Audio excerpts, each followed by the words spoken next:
Hello students, I hope you all are fine and safe at your home. This is Renu Mehra from Shiv Jyoti Educational Group Kota. बच्चों, आज हम आपके हिंदी व्याकरण के पाठ 4 संज्ञा नाम वाले शब्द के बारे में पढ़ेंगे।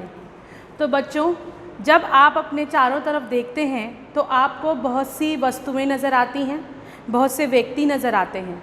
कहीं भी आप जाते हैं तो किसी स्थान पर ही जाते हैं, तो किस तरीके से आप उन्हें पहचानते हैं? जैसे अगर इस वक्त आप बैठे हैं तो कहाँ बैठे हैं? किसी कक्ष में बैठे हैं या किसी कमरे में बैठे हैं, तो उसका नाम क्या है? कमरा। तभी तो आपको पता है कि वो कमरा है। अगर आप अपने आसपास देखेंगे तो आपको बहुत सी चीज़ें नज़र आएंगी, जैसे खिड़की, दरवाज़ा, पंखा, कुर्सी। ये सब क्या हैं? वस्तुएं हैं। लेकिन आपने इन्हें कैसे पहचाना? क्योंकि उनका एक नाम है।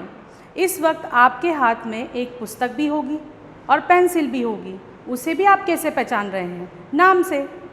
अगर कोई आपको बुलाए तो वो कैसे बुलाएगा? आपके नाम से ही बुलाएगा। तो वो आपको कैसे पहचानता है? आपके नाम से। जैसे मेरा भी एक नाम है जो मैंने अभी आपको बताया था कि मेरा नाम रेनू है। तो बच्चों, किसी भी वस्तु, स्थान या व्यक्ति को हम उनके नाम से ही पहचानते हैं। इसके अलावा बच्चों, कई बार आपके मन में कई सारे भाव भी उत्पन्न होते होंगे। जैसे कि अभी बहुत गर्मी है तो आपको गर्मी लग रही होगी, तो आपको कैसे पता चला कि वो गर्मी है? क्योंकि आपने उसे महसूस किया है, उसे पहचाना है, इसीलिए आपको पता है कि गर्मी है। तो मन के भाव जो होते हैं उनके भी नाम ही होते हैं। तो हमने अभी देखा कि हमारे पाठ का नाम है संज्ञा, अर्थात नाम वाले शब्द। अब आप सब लोग अपनी पुस्तक खोलेंगे और वहाँ पर पृष्ठ संख्या 13 पर जाएंगे, जहाँ है आपका पाठ 4 संज्ञा नाम वाले शब्द। अब आइए हम कुछ संज्ञा के पहले उदाहरण देख लेते हैं। जैसे हमने अभी बात की थी कि व्यक्तियों के भी नाम होते हैं। जैसे यहाँ पर है महात्मा गांधी, इनका नाम क्या है? महात्मा गांधी। इस चित्र को आप कैसे पहचानेंगे? क्योंकि इनका नाम क्या है? फूल। आप इसका नाम ले रहे हैं तभी आपको पता है कि ये फूल है।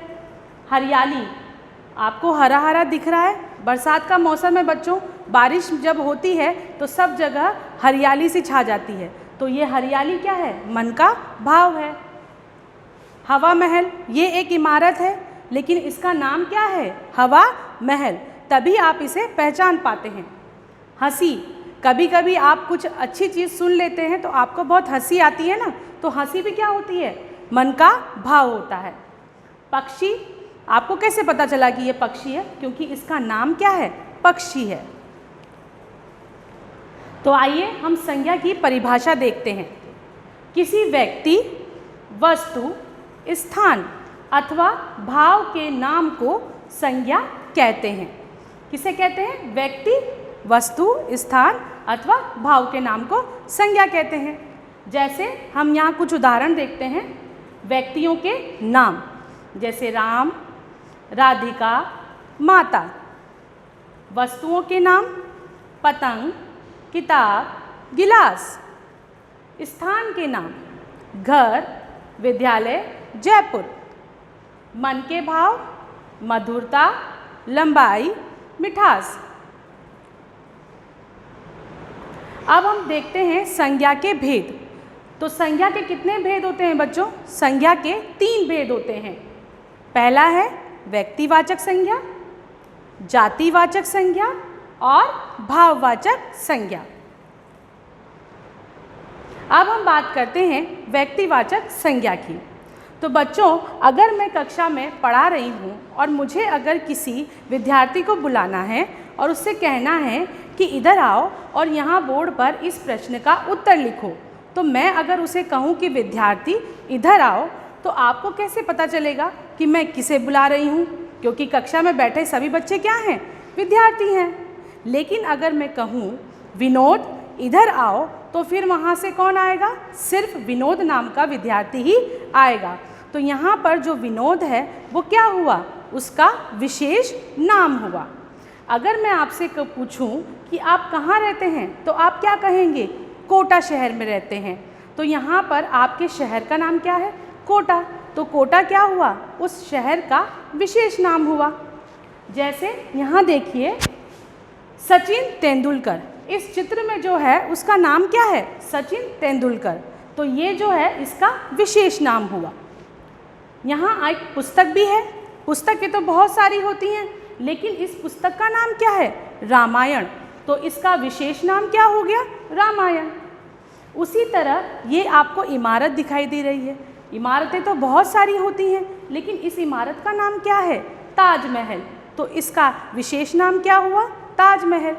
तो बच्चों, यहाँ हम व्यक्तिवाचक संज्ञा की परिभाषा देखते हैं। किसी प्राणी, वस्तु या स्थान के विशेष नाम को व्यक्तिवाचक संज्ञा कहते हैं। किसे कहते हैं? विशेष नाम। किसी भी प्राणी, वस्तु या स्थान के विशेष नाम को व्यक्तिवाचक संज्ञा कहते हैं। जैसे महाराणा प्रताप, लाल किला, दिल्ली। अब हम यहाँ पर कुछ उदाहरण देखते हैं। जैसे ये एक नक्शा है। किसका नक्शा है? भारत का। अब संसार में कई सारे देश होते हैं, लेकिन किसी एक देश का नाम अगर भारत है तो वो उसका क्या हुआ? विशेष नाम हुआ। जैसे कि हिंदी, हमारे देश में और संसार में बहुत सारी भाषाएं बोली जाती हैं, लेकिन हम सिर्फ नाम लें कि हम हिंदी भाषा बोलते हैं तो हिंदी क्या हुआ? उसका व्यक्तिवाचक संज्ञा। हाँ, आपको एक पुस्तक दिखाई दे रही है। आपके पास तो बहुत सारी पुस्तकें होंगी और उनके बहुत सारे नाम भी होंगे, लेकिन ये पुस्तक किसकी है? हिंदी की है। यहाँ पर आप देख सकते हैं कि ये एक नदी दिखाई दे रही है। तो बच्चों, नदियाँ तो बहुत सारी बहती हैं, लेकिन इस नदी का नाम क्या है? गंगा। तो ये गंगा क्या हुआ? इसका विशेष नाम। इस चित्र में जो दिख रही हैं उनका नाम क्या है? Mother Teresa. तो इनका विशेष नाम क्या हुआ? Mother Teresa. अब बात करते हैं हम जातिवाचक संज्ञा की। तो बच्चों, जातिवाचक संज्ञा का अर्थ होता है किसी एक विशेष वर्ग का बोध कराना। जैसे कि अगर मैं कहूँ कि मेरी कक्षा में कई सारे विद्यार्थी बैठे हैं, तो यहाँ पर विद्यार्थी का अर्थ क्या हुआ? उस कक्षा में बैठने वाले सारे बच्चे। तो वो सभी क्या हुए? विद्यार्थी हुए। तो वो एक वर्ग को दिखा रहा है। जैसे आप यहाँ उदाहरण में देख सकते हैं कार। तो कार चाहे कैसी भी हो, हम उसे क्या कहेंगे? कार कहेंगे। तो ये कार शब्द जो है वो उस कार के पूरे वर्ग को बता रहा है। उसी प्रकार नगर या शहर हम कह सकते हैं। शहर तो बहुत सारे होते हैं और उन सभी को हम क्या कहते हैं? शहर ही कहते हैं। तो वो पूरा एक वर्ग हमें बता रहा है। तो आइए परिभाषा देखते हैं। जिन शब्दों से किसी एक जाति या वर्ग के लोगों, वस्तुओं या स्थानों का पता चलता है, उन्हें जातिवाचक संज्ञा कहते हैं। क्या कहते हैं? जैसे कि किसी एक जाति, कोई भी पूरी एक जाति या वर्ग के लोगों को, वस्तुओं को या स्थानों को बताने वाले को हम जातिवाचक संज्ञा कहते हैं। जैसे यहाँ उदाहरण देखिए, भाई। तो सभी भाइयों को हम भाई ही कहते हैं। पशु चाहे कोई भी हो, उसे हम पशु ही कहेंगे। तो वो पूरे पशु वर्ग को बताता है। शिक्षक, सभी शिक्षकों को हम शिक्षक ही कहते हैं। तो यहाँ भी शिक्षक जो है पूरे वर्ग को हमें बता रहा है। आइए कुछ और उदाहरण देखते हैं। जैसे इस चित्र में हमें दिख रहा है लड़का। सभी लड़कों को हम क्या कहेंगे? लड़का ही कहेंगे। लेकिन हम इस लड़के का कोई विशेष नाम बोल दें तो वो क्या कहलाएगा? उसका व्यक्तिवाचक संज्ञा। बगीचा, सारे बगीचे जो होते हैं उसे हम बगीचा ही कहेंगे। लेकिन अगर हम किसी एक विशेष बगीचे का नाम लें तो वो विशेष बगीचा क्या कहलाएगा? व्यक्तिवाचक संज्ञा। शेर जो है वो जंगल का राजा होता है, लेकिन हम सभी शेरों को शेर ही कहते हैं। तो ये जातिवाचक है। लेकिन अगर हम किसी शेर को विशेष नाम दे दें तो वो उसका नाम जो है वो व्यक्तिवाचक संज्ञा कहलाएगा। अभी हमने बात की थी विद्यार्थियों की। यहाँ पर इतने सारे विद्यार्थी हैं, ये सभी विद्यार्थी कहलाते हैं। तो ये एक वर्ग को बता रहे हैं, एक जाति को बता रहे हैं, तो ये जातिवाचक संज्ञा है। लेकिन अगर इनमें से किसी का नाम मैं बता दूं तो वो नाम जो है वो क्या कहलाएगा? व्यक्तिवाचक संज्ञा। भाववाचक संज्ञा।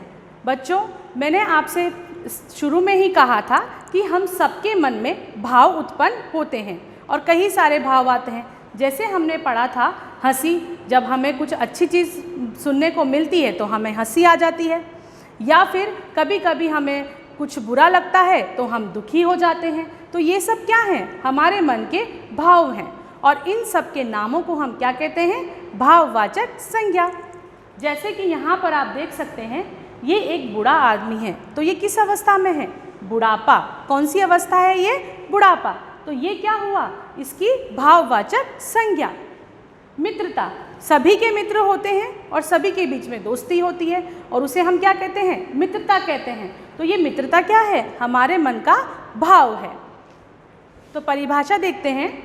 जिन शब्दों से मन के किसी भाव का पता चलता है उसे भाववाचक संज्ञा कहते हैं। मन के भाव का पता चलना, तो वो क्या कहलाएगा? भाववाचक संज्ञा। जैसे यहाँ हम कुछ उदाहरण देखते हैं। दुख, अभी हमने बात की कि जब हमें कुछ बुरा लगता है तो हम दुखी हो जाते हैं, तो हमारे मन के अंदर उठने वाला वो भाव जो है वो क्या कहलाता है? दुख कहलाता है। भलाई अर्थात किसी की मदद करना। कई बार हम दूसरों की मदद करते हैं तो वो हमारे मन का भाव होता है, जिसे हम क्या कहते हैं? भलाई कहते हैं। उदासी, कई बार हम दुखी होते हैं तो उदास भी हो जाते हैं, तो उदासी भी क्या है? हमारे मन का भाव है। तो ये सभी क्या होंगे?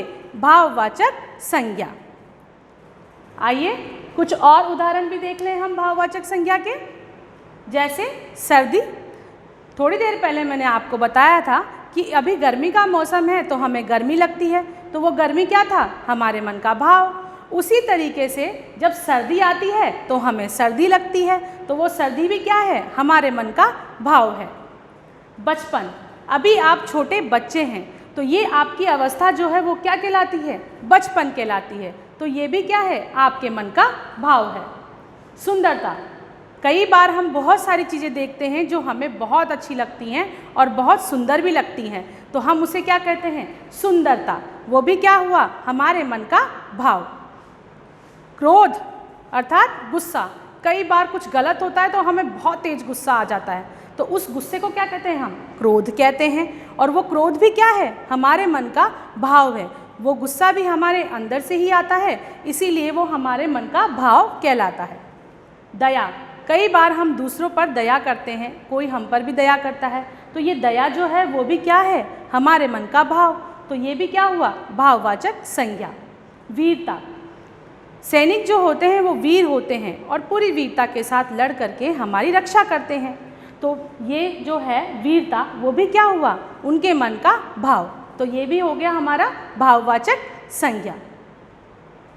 तो बच्चों, आपको संज्ञा जो है अच्छे से समझ में आ गया होगा।